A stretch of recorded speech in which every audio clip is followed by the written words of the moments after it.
guys, welcome to the In the Game Room podcast, or should I even be saying welcome back?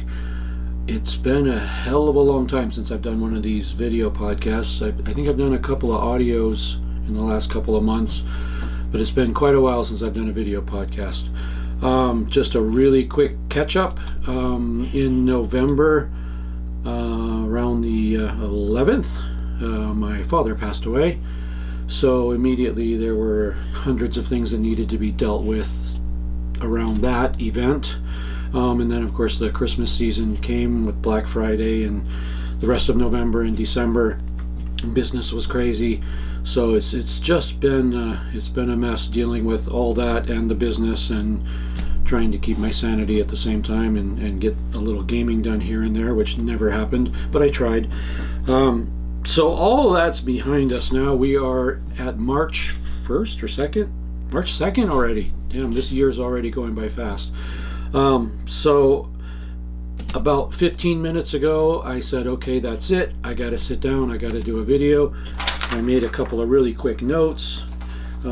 Before that, I had no idea what I was going to talk about. So this is going to kind of be a little loose and free form, and I'll probably go a million different directions because I have a lot of things I want to talk about. So what's been happening? Where to start? So much has been happening in the gaming industry. So many new things coming out, products, new games. Warlord Games just came out with something I think is really cool. They came out with this product specifically tailored towards their bolt action game and bolt action miniatures, but really it can be used for a lot of different things. They came out with these paint sets. Soviet, US, German, British so far, and then what they call the core paint set here. These basically give you everything you need to paint up a set of their infantry, you know, the German infantry, US infantry, whatever. Plus this one has a lot of just general colors. These paints are by Army Painter, so they're good paints. They're just sort of rebranded for Warlord. Each one of these kits includes a clear varnish, a flat varnish or a matte varnish, whatever they call it, anti-shine matte varnish, and it also includes a small can of the quick shade dip, where you just dip the miniature in and it does all the shading, the wash. I'm not sure what I'm trying to say, but I think you know what I mean. So they've just come out with these. Anyways, they're all based around, you know, World War II forces, German, US, Soviet, and British. So whatever game system you're playing, whatever scale you're playing, these could be useful as long as it's World War II miniatures. So that's kind of cool that they've done this. Obviously, it's a big deal for their products. When a company like mine goes to a convention and we sell somebody a pack of US infantry, well, we're obviously going to set this down and say, well, there you go, that's what you need. Because the first question you get always is, what paints do I need? So there you go. So they're pretty smart coming out with these. I think they're a good bargain for what you get. These retail at $35. This one retails at $45. But if you count up the number of paints in there times the retail cost, you'll find that you are getting a deal this way, and you're getting exactly what you need. So that's kind of cool. So that's the first thing I wanted to talk about, just because I think it's a really good idea what they've done. Couple of things we'll get out of the way real quick for my company. Two new products that I think are worth mentioning. This one here is the 26mm vertical half rack. We make a 26mm vertical paint rack already that's exactly twice this wide, and it holds exactly twice as many paints. But some people don't have a lot of paints, some people don't have a lot of room, so we've done this little smaller one that's exactly half the size of the other one. It holds holds 32 paints. It'll hold the Army Painter paints like the ones in here. It'll hold Vallejo paints, anything that comes in that 26mm diameter dropper bottle. And the dropper bottles go in this way with the top to the back, so you can see the color of the paint on the bottom of the bottles. So that's kind of a cool little thing. Can't remember the price right now. It's very reasonable. It comes unassembled. You have to assemble it yourself, but there's literally 5 pieces to it. You can't make a mistake, and it goes together in a minute. And it's just a cool little stand for your paints. It takes up very little room on your desk. I mean, that's how much room it takes up. I think it's about 3 by 5 or 6 or something like that. So that's kind of cool. Again, it's based on our full-size rack. So if you have a lot of paints, we have the full-size rack as well. This is something we've just recently come up with. We're calling the Army Tray, and it pretty much does exactly what it says. This, you put your army in here when you're at a convention or a tournament or wherever, and you need to move from one table to another table. You have your army in this box, and it goes with you wherever you go. You could put a sort of an insert in here with a sheet magnet or sheet metal, depending on whether or not your miniatures have magnets or metal on them. You could do that if you wanted to. It's optional. You could even make this thing look like a display board for your miniatures if you wanted to. There's all kinds of different options you could do. But the main point with this product here is that it assembles in about a minute with no tools and no glue, and it disassembles again. So if you're at a convention out of town, or a tournament out of town, and you get done and you're ready to go home, and you need to you're either driving home or you're flying home, whatever, you can just pull all these little deals out of the tabs here, and this whole thing, get these guys out of the way, put these in a little bag or something, but this whole thing becomes 12 inches by 18 inches by just under 1/4 of an inch. So this can go in your suitcase. This should fit in most carry-on bags even. So this could go with you to a show. You can assemble it in a minute, use it all weekend, and then when you're done, disassemble it and take it back home. Now, when people travel to a convention, they probably have, you know, a box for their miniatures with has all the little foam cutouts and things like that. That's cool for getting to the venue and getting back home again. But once you're there, you don't want to be repacking your miniatures in one of those boxes every single time at the end of a game, and just because you have to move to another table. So that's where this comes in. This comes in for while you're at the event. And then, of course, it folds up and doesn't take up any space. You get home, put it on a bookshelf, whatever, get it out of your way, and that's ready to go. Comes with these little bits that go in the end to hold it all together. It's very sturdy once it's together. If you wanted to have this permanently assembled, you could just glue everything. That's fine too. But it's designed to be taken apart every time you're done using it. So that's also on the gcmini.com website, both of those two items that I just showed you. So that's out of the way. That's sort of the commercial for the business. What's up with this? I think I mentioned this in the podcast that it was coming. It is out. It's called Warlords of Erewhon. Erewhon is nowhere spelled backwards. I'm not sure why they did that, but it's kind of interesting. This here is a 28mm. Actually, it's not really scale specific, but most people are doing 28mm. This is a miniatures fantasy war game. It's not a role-playing game. It's not D&D. It's not, you know, any of those other games like that. It is a war game, kind of like well, it's a lot like Gates of Antares. Gates of Antares is a sci-fi war game, and this game plays a lot like that. A lot of people have been saying, and I've been saying too, that it's a lot like Bolt Action.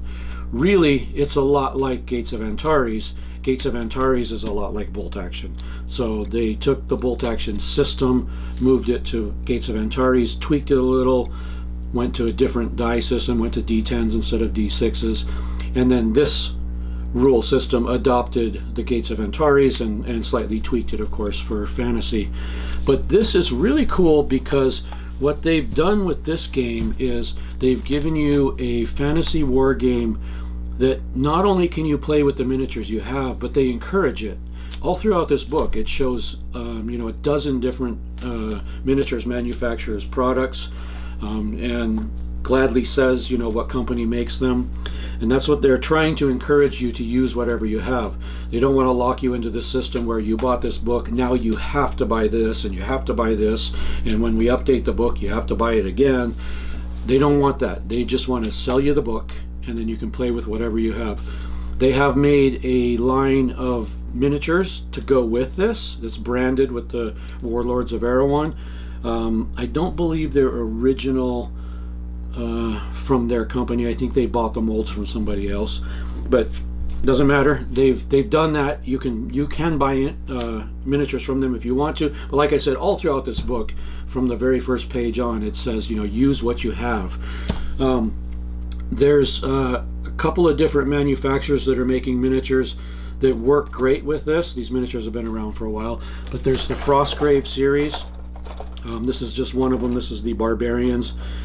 We carry about 6 or 7 different packs from the Frostgrave series. That's a hard one to say, Frostgrave. There's also another one, Oathmark. They make goblins, elves, humans, dwarves, gnolls, all kinds of different stuff. And these are also, they're just 28mm plastic figures. There, look at the back there. See if we can get the lighting just right. So there's a bunch of different ones of these too, and we carry them. And these are actually really, really moving well for us. People like these, so that's cool. But again, like I said, this game is designed so that you can bring whatever you have. If you're an old school D&D player from way back when I used to play 30-something years ago, you might have 25mm, you know, lead figures from D&D. You could easily use those with this game. You probably want everybody playing to be using 25mm so they don't look, you know, small or big. You could play this in 15mm if you wanted, but it is, like I said, I think it's kind of designed for 28. But again, it's bring what you have and play. You can even use the miniatures from the Big Evil Company. They don't care. It's all good. The Big Evil Company does care if you use someone else's, but these guys don't care if you use theirs. Use whatever you want. So that's kind of cool. I've flipped through the book. I haven't played it yet, but I'm interested. I have this. This is my copy. I'm going to play this game. I haven't decided what figures I'm going to do yet, but I'm interested in playing it because I like the idea of fantasy, but I don't like role playing. I used to. People change. I just don't like role playing anymore. It's silly to me. But wargaming fantasy, that sounds great. Something else new, like I said, a lot of new stuff has come out in the last couple of months. Warlord Games came out with more stuff for the Western Desert. This is just one of the boxes, but there's a whole bunch of different packages they've come out with. But this is interesting that a lot of people were waiting for this. This is the British Commonwealth Infantry. This is the exact same box as the this guy, British 8th Army. Same bodies, same weapons, same arms, just different heads. The heads that are in here are for, is there a list here? Australians, South African, New Zealanders, and LRDG and SAS. So it just gives you more options, where this one was regular British, 6, and Punjabi and Scottish Highlanders. So between these two packs, you have, you know, most of the Commonwealth nations, the bigger ones anyways. So this is kind of a cool new set. I'm going to be perfectly honest, I was a little disappointed in something in this. Quality of everything looks great, as usual, it's fine. But on the box here, get this angle just right, you can see the dude with the, I don't know what it's called. They call it the Arab style headdress, you know, the thing coming down that they wore in the desert. I was really looking forward to doing up pretty much an entire unit of just these guys with that headdress on. But there's, whatever it is, five or six sprues. There are 5 sprues in here. Each sprue is identical, but each sprue has just 2 of these dudes, where it should have, you know, 5 or 6, I would think.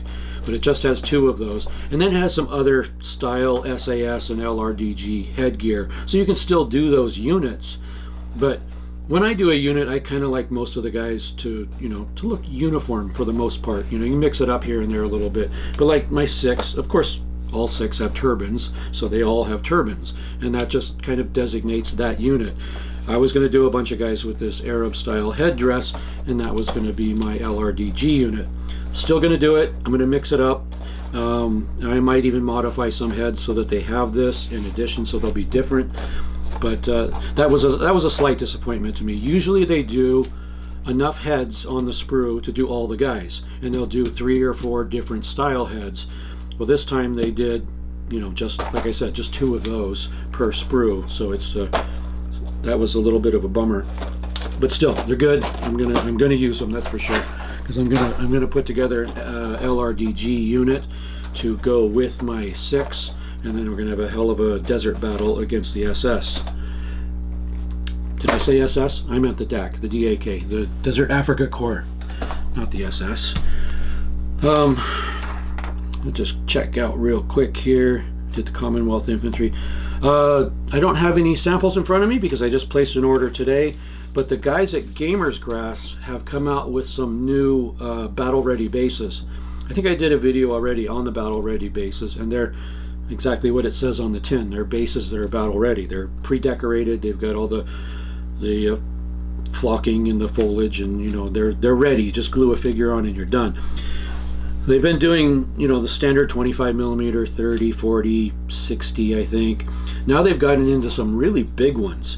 170mm oval bases. They're just, I mean, they're like little diorama stands, actually. It might be good for like a, you know, an 88 flak gun and the entire crew, or something like that. They're gonna be expensive because these things are all handmade. I think they're around $38 each, I think. But I think if you had the right project, you know, that you wanted to use them for, I think they'd probably be worth the money, because they're true works of art. They're really nice. Even the 25mm bases, each one of those, they're just beautiful. Oh, I put mine away already. But I did all my British Airborne on their Highland bases, 25mm bases, and they're beautiful.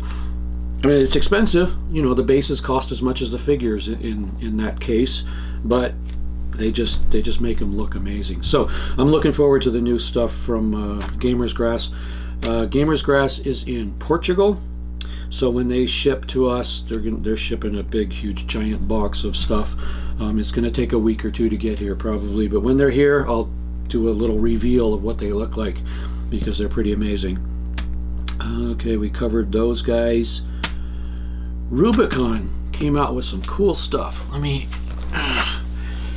like I said, it's kind of the season for new stuff.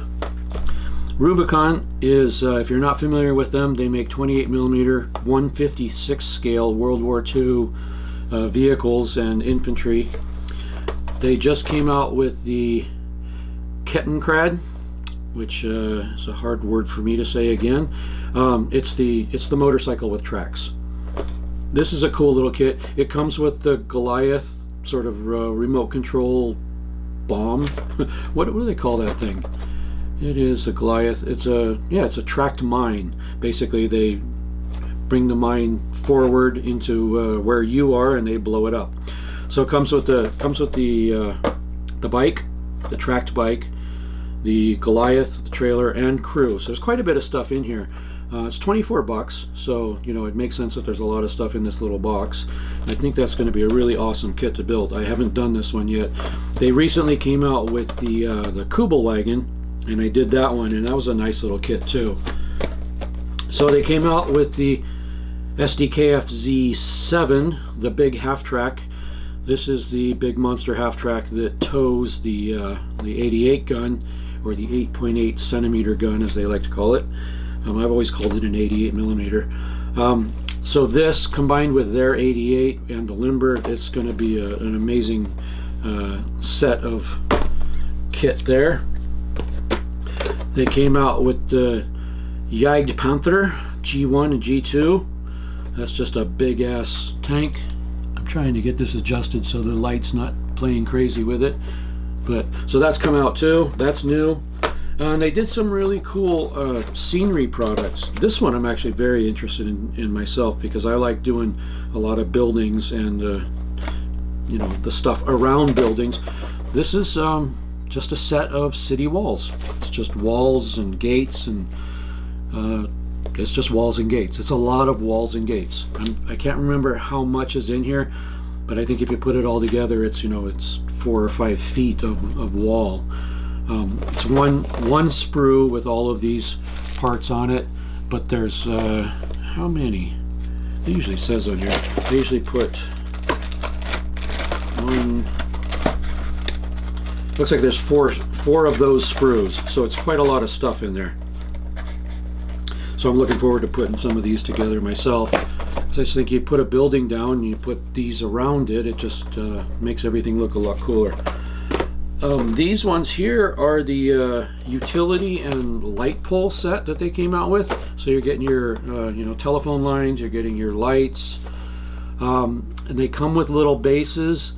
I believe the bases are probably a little bit small. They might fall down, so you might if you use these, you might want to put some bigger bases. Just something I'm going to talk about in just a minute with the trees. But this looks like a really cool set. Same thing that comes with, you know, one sprue, but several of them, four of them in the box. This one actually says right there. Did this one say that? It sure did. So they both come with 4 sprues. So everything you see here times 4 for the low price of $19, which I think is pretty fair. There's some road signs. There's all kinds of cool little details that, you know, they're not going to change the outcome of any game or anything, but they're going to make your board look a lot cooler, I think. So that's Rubicon. In addition to this, they've done several new releases of their pewter infantry figures and other things like that. They did 2 different sets of what do you call it? Cargo for Jeeps. It's just, you know, boxes and bags and tarps and things like that, but made to fit in the back of the Jeep and the back of the Jeep trailer. So those are kind of cool, and they're in pewter also. So they've come out with a lot of cool stuff. Yeah, let's talk about trees for a second. I'm working on the British Commonwealth dudes with the LRDG. I'm working on the 6. I have some Africa Corps Germans, so I'm doing desert stuff right now. So I wanted to get a bunch of these trees, and I did. I got a whole shitload of them. These are made by Woodland Scenics. They're sold at Hobby Lobby and I think Michael's. They're not terribly cheap, but they're nice and they're pretty much ready to use. The only thing bad about these trees is these bases. The base is small, for one thing. They just want to fall over. And also, the way the bases are made, they're actually curved this way. So no matter how you set them down, they just want to rock. They have that curvature to them. So that's kind of a useless base. So what I did is I cut some MDF bases with a little hole in the middle. So I'll just be able to pull this guy off, pop that in there with a drop of glue, and then do my, you know, ground covering. Here's one actually done, and this is what they'll look like.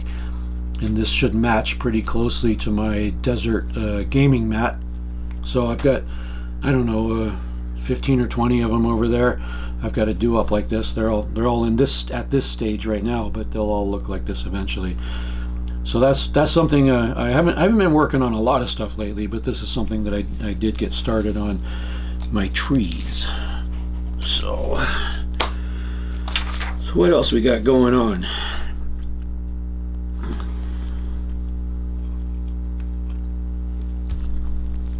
The Las Vegas Open. Las Vegas Open happened, I guess, about 3 weeks ago now. This convention in Las Vegas. It's a big 40K event, but they also had a big bolt action tournament this year, or they've been having it for the last couple of years. It's getting bigger. So they had a great tournament. I didn't enter the tournament. I was going to. I think I was actually signed up for it, but I didn't. I chose not to participate this time for a lot of different reasons. With everything else that was going on in my life, I wasn't prepared. I hadn't played in several months. I didn't have my list ready. I didn't have much confidence in the army that I'd put together. I didn't have much confidence in my playing, and I didn't want to get there and play against somebody and kind of ruin their experience by me not playing well, or even worse, me not playing well but getting extremely lucky and beating them. It just didn't seem like the right thing. I'll let the guys that want to play a tournament, let them play a tournament, and I'll just, you know, hang out and watch and talk to people and stuff. Had a great time. I had a really great time.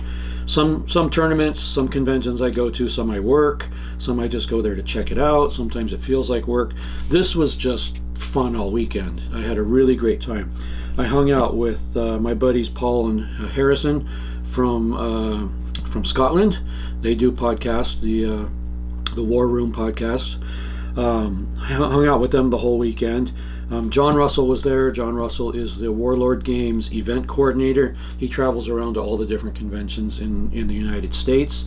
kind of organizing things and just being the ambassador for Warlord. He was there. I spent a lot of time talking with him.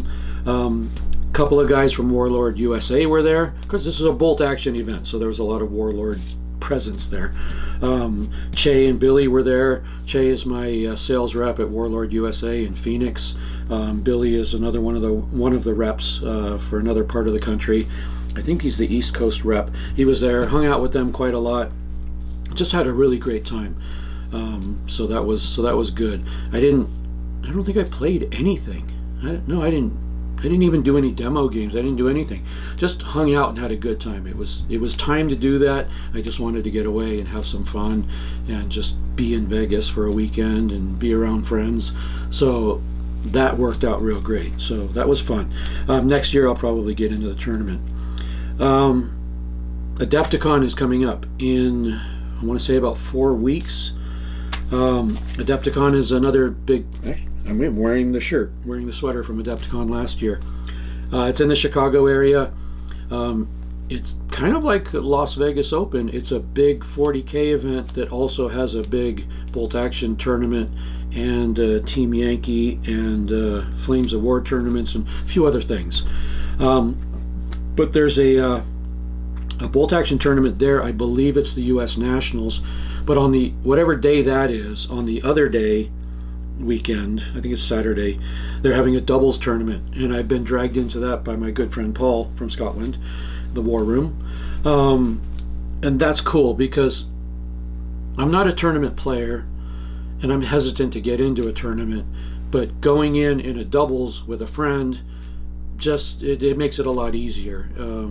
Little less, I mean, I don't think a game would ever be stressful or be annoying or anything like that, but I think it's just less so when you're going into with a friend, somebody you know.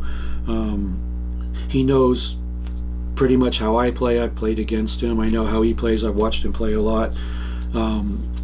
We can help each other because it's a team event. There'll be doubles, 2-on-2. He's bringing British, I forget the name of the unit. I think it's the 21st Airborne. It's a special unit from the Market Garden book. Very cool unit. He's bringing that, and I'm going to bring British paratroopers also with transports, with what do you call them, Bren carriers. So we're both going to have veteran forces, small forces, but I think they're going to be very powerful. Mine are going to be very fast moving because of the Brens. I'll be able to get them up the board very fast, so I'll be able to strike sort of a blitzkrieg kind of style strike. So we'll see. There's several different schools of thought on how you should make your armies for bolt action. Some people prefer regular or inexperienced because you can get a lot more guys. Some people prefer veteran. You get fewer guys, but they're more effective. So we'll see how it works. I guess it's going to depend on who we go against. We're going to have relatively small forces, but they're going to be powerful and fast. But if we go against, I don't know, a Russian or maybe I think some of the Japanese forces are pretty big, the inexperienced, the bonsai guys. The inexperienced Russian armies get like a free unit. So we could be going against a unit that has twice as many guys as we have, but they'll be less effective. So we'll see how that balances out. It'll be real interesting to find out. Of course, I would love to go there and win. That would be neat, especially because it'll be officially my first tournament. So that would be really cool. But little chance of that. I just want to go there and see how this unit performs, how a very small, very fast, very experienced unit plays against whatever is thrown at us. I think it's a 3 or 4 game, 3 or 4 matches throughout the day, so we'll get to play different forces. I think as much as possible they're going to try to do what they call red versus blue, Axis versus allies. But depending on how the matchups go, we could end up fighting against an allied force. But whatever, it doesn't matter to me. It'll be fun anyways. Like I said, it'll be good to be playing with somebody I know, somebody I like. I'm sure we're gonna have a great time. He'll probably be live streaming the game. He usually does. He'll do a Facebook live stream, and then after that he'll post the video somewhere. So I'll find out, you know, how all that goes, and if he does post the video somewhere, I'll see if I can snag it and upload it here. So okay, that's I don't know how long I've been rambling, but it's been a while. Feels good to be back talking to you guys again. There's so many things that have been going on. I've showed you a couple of new products from my company, a couple of new products from Warlord, from Rubicon, several others. A lot's been happening, and I've missed, you know, just going through this stuff. Like I said, I just made this list, you know, 10 minutes before I started. So I'm sure there's a lot of things I'm going to think of in the next couple of days that I need to talk to you guys about. I just bought a brand new set of sprue cutters. Okay, sprue cutters don't sound very exciting, but really, really crappy ones suck a lot, and really, really good ones are really nice and expensive. So I kind of bit the bullet, and I spent a few bucks for you guys and got a really expensive set of sprue cutters, and I want to do a little test and see if they're worth the money. And if they are, then I'm going to recommend them to you guys, and if they're not, I'm going to tell you don't bother, save your money and buy some cheap ones. But I want to do that little review coming up here pretty soon, and that'll be a video where we can compare several different brands and see how that goes. Because a good set of sprue cutters makes a huge difference, but if you're overpaying for something that's not worth it, then you're just going to feel kind of dumb. So leave that to me. I'll if they turn out to suck, then I'll feel dumb for paying what I paid for them, and I'll let you know the price and the brand and everything when I do them. So looking around, anything else I just need to mention real quick? No, it's all good. I think we're caught up on a lot of stuff here. I'll do another video in probably a week or so. I've got a little bit of travel this month coming up. I've got a trip I need to take on the 14th. I think it's the 14th, for about 4 days. Not business related, not hobby related. And then a week later, of course, Adepticon. So there's gonna be lots of content coming from there as well. So that'll be cool. All right, throat's starting to feel it now. So I'm gonna cut this off right now and say, great talking to you guys again. We're back. I'll try to keep a reasonable schedule of maybe, you know, about once a week and keep this thing rolling. I enjoy doing it. I hope you guys enjoy watching. And until next time, keep on gaming.